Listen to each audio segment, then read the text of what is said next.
नौजवान अपमानित हुआ है, नौजवान की नौकरी रोजगार छिने हैं। जनता के बीच में विजय रथ के माध्यम से जा रहे हैं, जिससे उत्तर प्रदेश से भारतीय जनता पार्टी का सफाया हो। अब हम तो कह ही चुके थे, मुंगेरी लाल के हसीन सपने हैं अखिलेश जी के, 400 सीट पे वो सोच रहे हैं, वो चलने दीजिए। 2-2.5 महीने बाद वो असलियत आ जाएगी, दूध का दूध पानी का पानी हो जाएगा। आज यहाँ के कारोबार ठप है। यही शहर है जो न केवल नौकरी रोजगार दे सकता है, बल्कि देश की अर्थव्यवस्था को भी मजबूत करने का काम करेगा।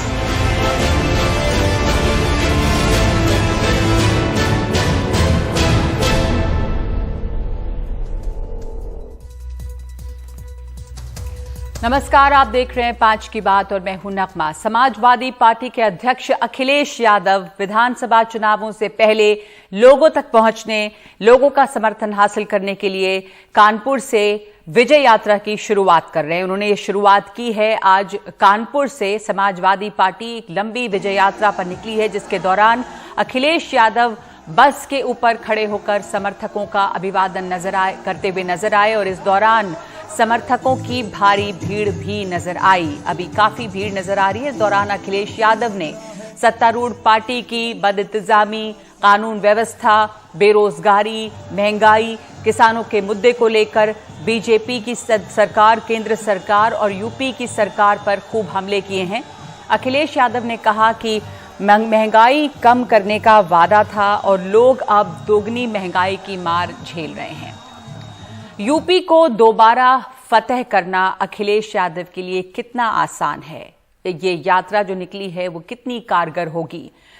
सत्तारूढ़ बीजेपी और बीएसपी के साथ साथ अखिलेश यादव को घरेलू चुनौतियां भी मिल रही हैं, क्योंकि उनके चाचा शिवपाल यादव, जिनके साथ अखिलेश का गठबंधन अब तक नहीं हुआ है, जिन्होंने अखिलेश को गठबंधन का प्रस्ताव दिया था, उन्होंने भी डेडलाइन खत्म होने के बाद से एक यात्रा की शुरुआत की है। अखिलेश का जवाब नहीं मिलने पर शिवपाल का शंखनाद आज 2 अलग अलग शहरों से शुरू हुआ है। दोनों की चुनावी यात्रा शुरू हुई है।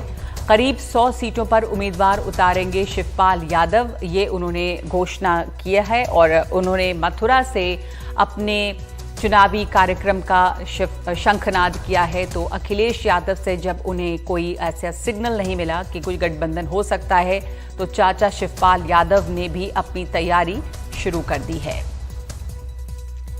तो सवाल यह है कि ये विजय यात्रा, समाजवादी पार्टी की विजय यात्रा अखिलेश यादव के लिए कितनी कारगर साबित होगी, कितना मदद कर पाएगी। अखिलेश इस तरह की यात्राएं पहले भी कर चुके हैं। पिछले चुनाव में जब उनकी सरकार बनी थी, उस दौरान उन्होंने साइकिल यात्रा निकाली थी, जिससे उनको काफी फायदा भी हुआ था। और ये कि उनको जो घरेलू चुनौतियां मिल रही हैं वो कितनी मुश्किल खड़ी कर सकती हैं, क्या छोटे दल उनके साथ आएंगे। एक लंबी यात्रा की शुरुआत की है आज अखिलेश यादव ने। हमारे साथ इस पर चर्चा के लिए मौजूद हैं शांत प्रकाश जाटव, जो बीजेपी नेता हैं, नाहिद लारी खान हैं, प्रवक्ता समाजवादी पार्टी की, और प्रोफेसर रविकांत हैं, राजनीतिक विश्लेषक। प्रोफेसर रविकांत, आपसे शुरुआत, जो भीड़ नजर आई है आज अखिलेश यादव की यात्रा, जो शुरुआत हुई है यात्रा की, विजय यात्रा की, समर्थकों की भीड़ अभी काफी नजर आ रही है, जो बहुत अच्छे विजुअल्स हैं। आपको इन तस्वीरों को देखकर क्या लग रहा है, किस तरह के संकेत लग रहे हैं?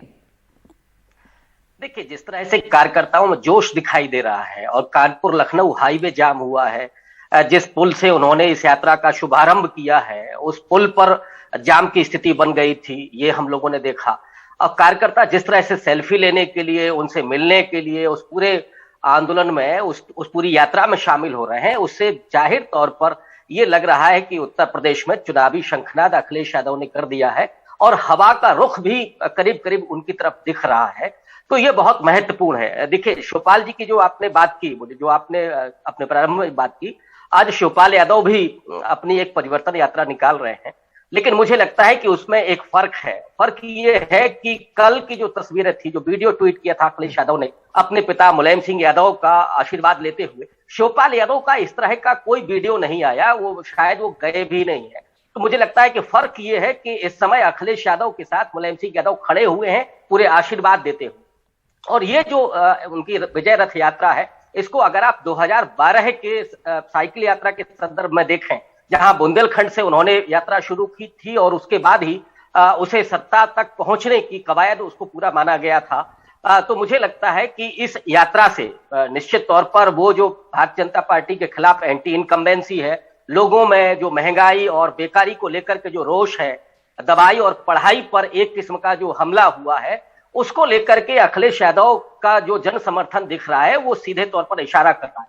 उन्होंने खजांची से वो पूरा एक तरह से उद्घाटन कराया अपनी यात्रा का। मुझे लगता है कि उसको लेकर के उन्होंने जो नोटबंदी हुई थी और उसकी वजह से जो परेशानियां हुई हैं लोगों को, उसके तरफ भी उन्होंने इशारा कर दिया है, उस मुद्दे को भी वो सामने लेकर के जा रहे हैं। तो अखिलेश यादव बहुत आक्रामक मुद्रा में उत्तर प्रदेश सरकार पर हमला कर रहे हैं और मुझे लगता है कि बहुत जोश के साथ। सवाल है कि आक्रामक मुद्रा में जो वो हमला कर रहे हैं उत्तर प्रदेश सरकार पर, वो क्या उसमें कितना दम है और क्या वो बीजेपी को हराने के लिए काफी होगी? क्या लोगों का समर्थन उन्हें है?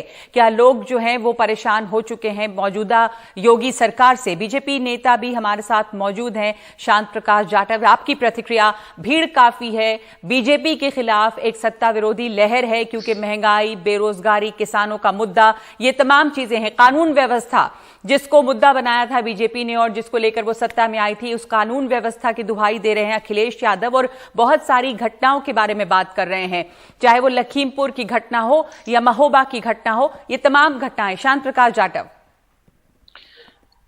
रविकांत जी, इनके नाम के नीचे लिखा हुआ है राजनीतिक विश्लेषक, मगर जिस तरीके से इन्होंने अपना संदर्भ रखा, सीधा सीधा समाजवादी पार्टी के प्रवक्ता के रूप में इन्होंने बात कही। ठीक है, थोड़ा होता है, मगर देखिए इनफैक्ट क्या है, जो इन्होंने 2012 में यात्रा शुरू की थी, उसके बाद 2017 में इन्होंने खाट पर चर्चा, वो भी काफी ज्यादा चर्चा में आई थी।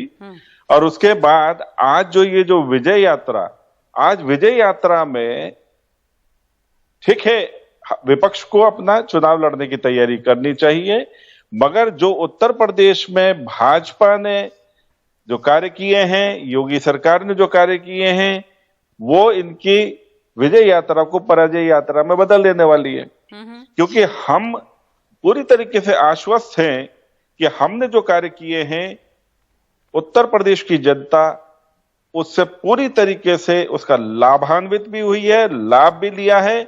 और 2 साल का जो पैंडेमिक समय काल था जिसमें पूरी दुनिया में हाहाकार मचा हुआ था, उस दौरान भी उत्तर प्रदेश में किसी को कोई परेशानी नहीं हुई। मुफ्त अनाज की व्यवस्था हमने सभी घरों को की, हमने ठीक है वैक्सीनेशन करने में पूरी तरीके से जो है उत्तर प्रदेश को हमने वैक्सीनाइज किया है। जी। स्वास्थ्य सेवा जो है वो 60 आज हमारे जो है उत्तर प्रदेश के अंदर मेडिकल कॉलेजेस हैं जिसमें 33 मोदी सरकार ने दिए हैं। तो इतना अच्छा इंफ्रास्ट्रक्चर, सड़कों की स्थिति बहुत शानदार है। जिस सड़क पर कभी एक वक्त में गड्ढों में सड़क ढूंढना पड़ती थी, ठीक है, आज सड़कें क्या शानदार हैं। आप कहीं पर भी 2 से 3 घंटे में सैकड़ों किलोमीटर कवर कर लेते हैं। आपने कहा योगी सरकार ने बहुत काम किया है, केंद्र सरकार ने वहां पर इतना कुछ दिया है, लोग बहुत लाभान्वित हुए हैं। नाहिद लारी खान, लोग लाभान्वित हुए हैं। किस उम्मीद पर फिर अखिलेश यादव विजय यात्रा निकाल रहे हैं? जितना काम योगी सरकार ने किया, वो शांत प्रकाश जी कह रहे हैं कि वो इस विजय यात्रा को पराजय यात्रा में बदल देगा, क्योंकि कानून व्यवस्था, सड़क बनाना और तमाम वैक्सीनेशन, और उन्होंने बहुत कुछ गिनाया जिससे लोगों को बड़ा फायदा पहुंचा है उत्तर प्रदेश में। नगमा जी, मैं प्रोफेसर साहब की बातों को आगे बढ़ाते हुए कहना चाहती हूँ कि आप ये देखिए कि माननीय अखिलेश यादव जी की जो आज विजय यात्रा थी, उसमें जगह जगह जन सैलाब उमड़ पड़ा। इससे स्पष्ट संदेश दे रही है जनता, ये स्पष्ट दर्शा रहा है कि उत्तर प्रदेश से भाजपा का सफाया होना तय है और जनता ने तय कर लिया है, संकल्प ले लिया है कि उत्तर प्रदेश में समाजवादी पार्टी को बहुत बड़ी और ऐतिहासिक सीटों पर जीत दर्ज कराकर समाजवादी पार्टी की सरकार बनाएंगे।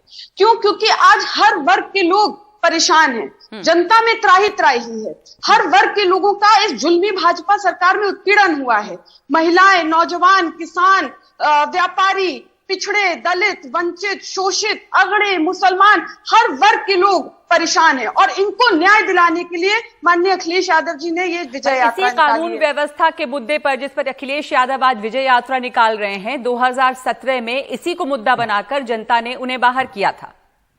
देखिए 2017 में नगमा जी बात ये थी कि झूठ छल कपट और गुंडई जो है सच और विकास पर हावी हो गया था और जनता को भ्रमित कर दिया था। लेकिन अभी कोरोना काल के जो भयावह मंजर लोगों ने देखा, जिस प्रकार से अभी जो पैंडेमिक की बात कर रहे थे, जिस प्रकार से कोरोना काल में शमशान घाट, नदियां, घाट शवों से पटे पड़े थे, लोग भाग रहे थे इंजेक्शन, आईसीयू बेड, ऑक्सीजन, दवाइयों के लिए, लोगों को उपलब्ध नहीं हो रही थी। ये जो भयावह मंजर है, इसकी फोटो लोगों की आंखों में देखिए। जब आप बोल रहे थे, मैं आपकी रिस्पेक्ट करती हूँ, आप थोड़ी देर बाद बोले, इसके भयावह मंजर उत्तर प्रदेश का तो प्रचार है कि उत्तर प्रदेश ने जितनी अच्छी तरह से कोरोना को हैंडल किया है, वैसे सब राज्यों को करना चाहिए।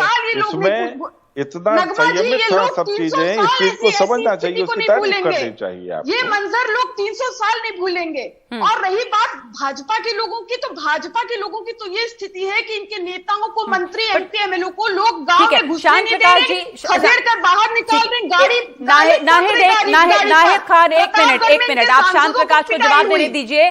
मैं आपसे पूछना चाहती हूँ कि जिस जन सैलाब की बात कर रहे थे प्रोफेसर रविकांत, जिस जन सैलाब की हमने तस्वीरें देखी हैं या नाहिद खान बता रही हैं, उस जन सैलाब को देखकर, आप उस भीड़ को देखकर, वो भीड़ क्यों निकली अखिलेश यादव की विजय यात्रा में? जाटव जी, आप बताएंगे। देखिए, किसी भी संगठन के साथ में एक बहुत बड़ा वर्ग है, वो कार्यकर्ता के रूप में जुड़ा हुआ होता है, और वो पहली यात्रा जैसे इन्होंने शुरुआत की है उसमें इकट्ठा हुए हैं, सभी जगहों से वो लोग इकट्ठा हुए। तो इसको आप वोट तब्दीली में, इसको वोट में तब्दील होता हुआ, या ये वोट है, ऐसा नहीं। ये अलग अलग शहरों से, अलग अलग जिलों से ये लोग वहां पर इकट्ठा हुए हैं। नाइट जी सुन लें, बहन मेरी सुन लो मेरी बात। मना किया गया है, ये केवल जिस जिले में हमारी यात्रा निकल रही, केवल उस जिले के कार्यकर्ता और पदाधिकारी। ठीक है, मान लिया, पर वो जैसा जाटव जी कह रहे हैं कि जो भीड़ आती है वो वोटों में बदलेगी कि नहीं, ये सवाल है। इस बीच नाहिद खान, एक सवाल आपसे, शिवपाल जी ने भी मथुरा से अपना चुनावी बिगुल फूंका है और वो साथ आने की जो बात थी वो लगता है अब खत्म हो गई है। इसका नुकसान, क्योंकि चाचा और भतीजा अलग अलग चुनाव लड़ रहे हैं, बीजेपी को हराने के लिए कहा जा रहा है, तमाम विश्लेषक के सबको साथ आने की जरूरत है, पर उनका अलग रहना नुकसान पहुंचाता है। नहीं, देखिए नगमा जी, बार बार मैं सुनती हूँ परिवार, लेकिन मैं आपको बताना चाहती हूँ कि परिवार की व्याख्यान जो है कानूनन और समाज की दृष्टि में भी परिवार की क्या व्याख्या है, that is what is family, ये सबको मालूम है। आप खुद बहुत इंटेलिजेंट हैं। और रही बात किसी की यात्रा की, उस पर मैं कोई टिप्पणी नहीं करना चाहती, लेकिन आप आज ये समझें कि जिस प्रकार से उत्तर प्रदेश में महिलाओं का उत्पीड़न चरम पर है, माननीय सुप्रीम कोर्ट को कहना पड़ा उत्तर प्रदेश में जंगल राज है। ये वो स्टेट है जहां नौजवान, किसान, महिलाएं, व्यापारी कोई सुरक्षित नहीं है। यहाँ तक साधु संत महल भी असुरक्षित है। अब तक 41 से ज्यादा साधु संत महंतों की हत्या हो चुकी है, या उन्होंने आत्महत्या कर ली। अभी कल ही जो है एटा के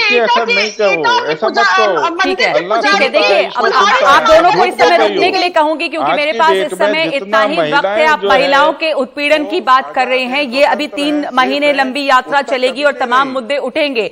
सवाल ये है कि अखिलेश यादव की जो ये यात्रा शुरू हुई है, आज विजय यात्रा, वो कितना बदलाव ला सकेगी, कितने वोटों में तब्दील कर सकेगी इस भीड़ को, और कौन से मुद्दे जो हैं वो जनता को भाएंगे इस दफा। इस वक्त बहुत बहुत शुक्रिया आप तीनों का इस चर्चा में शामिल होने के लिए। 5 की बात में एक ब्रेक ले रहे हैं, उसके बाद लखीमपुर खीरी में मारे गए किसानों के लिए विशेष अरदास पहुंची प्रियंका गांधी। इन तीनों में से कोई भी व्यक्ति मेरी आवाज सुन रहा हो तो एक बार। उत्तर प्रदेश के लखीमपुर खीरी हिंसा के विरोध में आज शहीद किसान दिवस मनाया जा रहा है। इस दौरान लखीमपुर के तिकुनिया के पास साहिबजादा इंटर कॉलेज में अंतिम अरदास का आयोजन किया गया, जहां हिंसा में मारे गए किसानों को श्रद्धांजलि दी गई। अरदास में कांग्रेस महासचिव प्रियंका गांधी, आरएलडी के अध्यक्ष जयंत चौधरी और किसान नेता राकेश टिकैत समेत हजारों की तादाद में किसान शामिल हुए।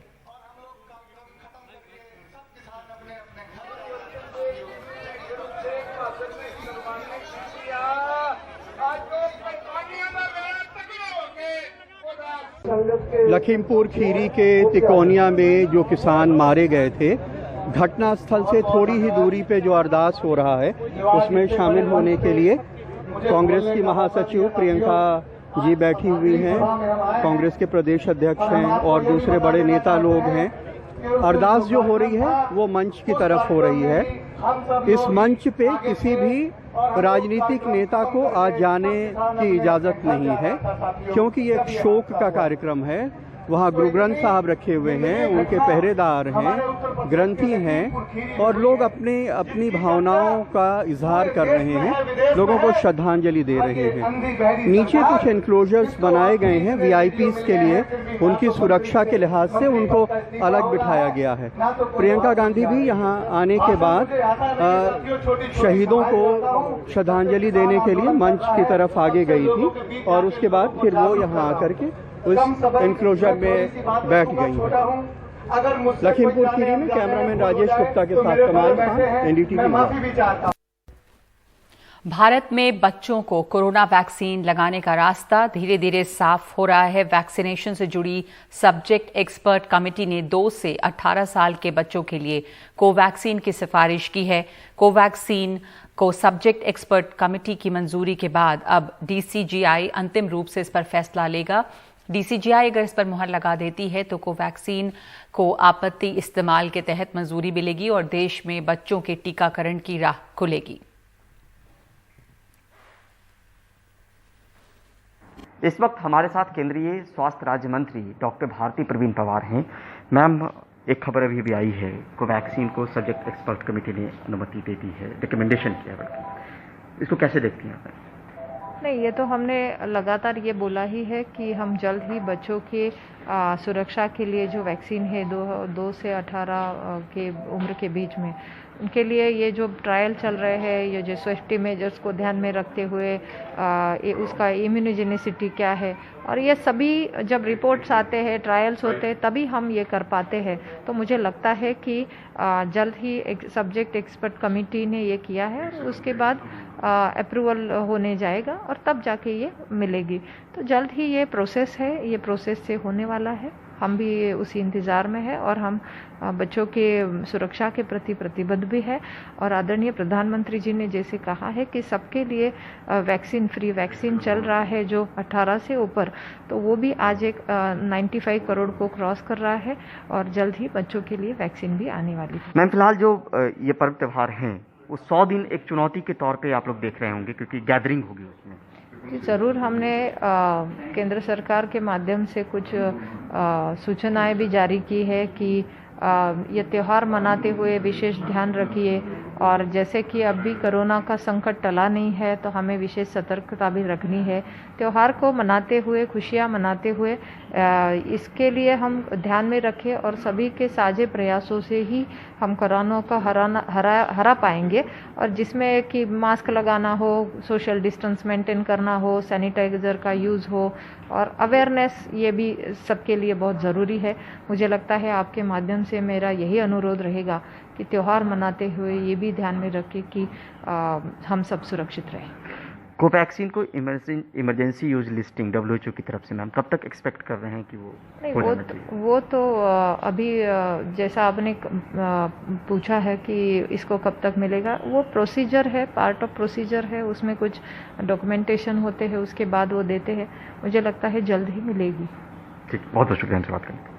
नई दिल्ली से परिमल कुमार, NDTV इंडिया।